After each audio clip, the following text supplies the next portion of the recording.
Hi! இந்த சாமைங்கிற சிறுதானியத்தை வச்சு சூப்பராக ஒரு வெஜிடபிள் பிரியாணி செய்யலாம் வாங்க. இது உடம்புக்கு ரொம்ப நல்லது. அதுக்கு 1 கப் கேரட்டு, 1 கப் பீன்ஸு, ஒரு தக்காளி, 3 பச்சை மிளகா, ஒரு பெரிய வெங்காயம் கட் பண்ணி வச்சிருக்கேன்.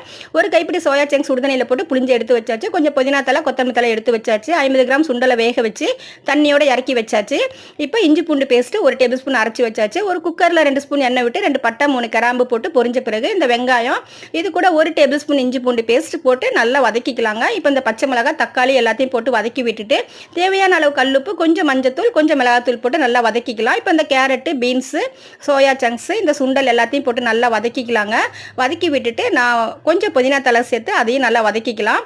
வதக்கி விட்டுட்டு நான் 1 டம்ளருங்க 200 கிராம் சாமரிசி எடுத்து நல்லா கழுவிட்டு ஊற வைக்கல. இதை அப்படியே சேர்த்து நல்லா வதக்கிக்கலாம்.